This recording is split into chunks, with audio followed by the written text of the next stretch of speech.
आज आपण नागपंचमीसाठी बनवला जाणारा कोकणातला पारंपरिक पदार्थ हळदीच्या पानातील पातोळी याची रेसिपी पाहणार आहोत. एकदम सोपी आणि झटपट होणारी ही रेसिपी आहे. श्रावणामध्ये नैवेद्यासाठी म्हणून सुद्धा ही पातोळी बनवली जाते. नमस्कार, मी श्रावणी होम किचन मध्ये तुमचं मनापासून स्वागत. तुम्हाला जर आजची रेसिपी आवडली तर व्हिडिओला लाईक, शेअर आणि सबस्क्राईब जरूर करा. चला तर मग रेसिपी सुरू करू. हळदीच्या पानातील पातोळीसाठी आधी सारण तयार करायचं आहे. त्यासाठी कढईत एक लहान चमचा तूप गरम करायचं. त्यात किसलेल्या नारळाचं खोबरं घालायचं.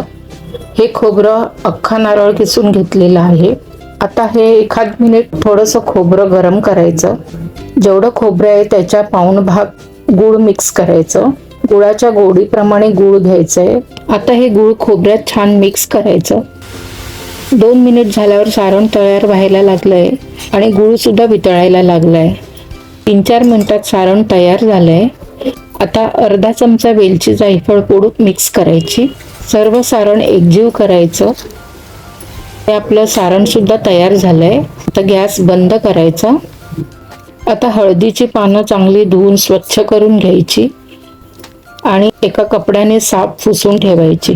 जर पान मोठं असेल तर त्याचे कापून 2 भाग करायचे. इथे सर्व पानं कापून घेतलेली आहेत. तर ह्या पानाला तुपाचा हात फिरून घ्यायचा. सर्व पानं तूप लावून बाजूला ठेवून द्यायचे. सर्व तयारी आता झालेली आहे. आता आपण तांदळाची उकड करायला घेऊया. त्यासाठी 1 वाटी तांदळाचं पीठ घेतलंय. जेवढं तांदळाचं पीठ आहे तेवढ्याच मापाने आपल्याला पाणी गरम करायचं आहे. तर इथे एका पातेल्यात 1 वाटी पाणी गरम करायला ठेवलं. त्यात चवीप्रमाणे मीठ घालायचं. अर्धा लहान चमचा तूप घालायचं आणि पाणी उकळेपर्यंत उकळायला ठेवायचं. पाण्याला उकळी आली की 1 वाटी तांदळाचं पीठ थोडं थोडं करून मिक्स करायचं. लहान गॅसवर पीठ छान भागून घ्यायचंय. आता हे पीठ ताटात काढून घ्यायचं. पीठ गरम आहे म्हणून वाटीच्या किंवा ग्लासाच्या साहाय्याने पीठ नरम करून घ्यायचंय. हाताला पीठ सोसवायला लागलं की हाताने हळूहळू पीठ मळून घ्यायचं. उरलेलं थोडं पाणी घालून पीठ नरम करायचंय. पीठ मोदकासारखंच मळायचं, पण थोडं पातळ मळायचंय किंवा सैलसर मळायचंय. गरजेपुरतं पाणी ऍडजस्ट करून छान मळायचं. पिठाला थोडासा तुपाचा हात लावून व्यवस्थित मळून घेतलेलं आहे. आता चांगलं पीठ मळलं आहे. तर त्याच्या आता आपण पातोळ्या करायला घेऊयात. आपण तूप लावलेलं हळदीचं पान घ्यायचंय. त्यावर एक पिठाचा गोळा ठेवून द्यायचा आणि पानावर थापून घ्यायचा.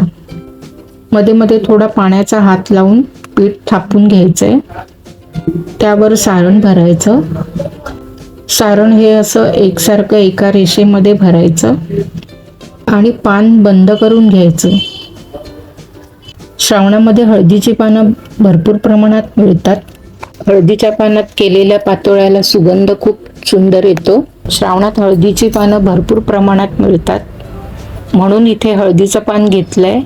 इथे हळदीचं पान नसेल तर तुम्ही केळीच्या पानावर सुद्धा करू शकता. तसंच दुसरं सुद्धा पान सारण भरून बंद करायचं. अशी सर्व पाने करून घ्यायची. इथे एका कढईत 1 ग्लास पाणी गरम करायला ठेवलं होतं. वर एक असा स्टँड ठेवलाय आणि त्यावर एक चाळण ठेवायची. पाण्याला उकळी आली की तयार केलेली पानं एक एक करून चाळणीवर ठेवायची